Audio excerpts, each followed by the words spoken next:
ভারতে পাচারের সময় সাতক্ষীরার ভোমরা স্থলবন্দর সংলগ্ন লক্ষ্মীদারি সীমান্ত থেকে প্রায় 1,61,00,000 টাকা মূল্যের 11টি স্বর্ণের বার সহ এক যুবককে আটক করেছে বিজিবি।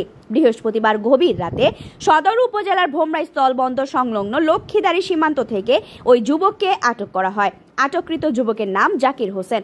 সে সদর উপজেলার ভোমরা ইউনিয়নের লক্ষ্মীদারি গ্রামের আরিজুল মোল্লার ছেলে।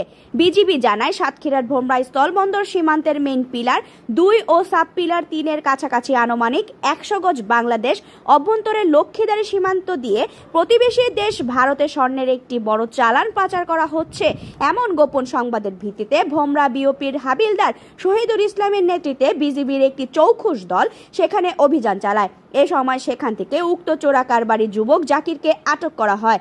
পরবর্তীতে তার দেহে তল্লাশি চালিয়ে কোমরে গামছা দ্বারা পেঁচানো অবস্থায় 11টি স্বর্ণের বার জব্দ করা হয়। জব্দকৃত স্বর্ণের বারের ওজন 1 কেজি 483 গ্রাম 89 মিলিগ্রাম, যার বাজার মূল্য 1,60,70,500 টাকা।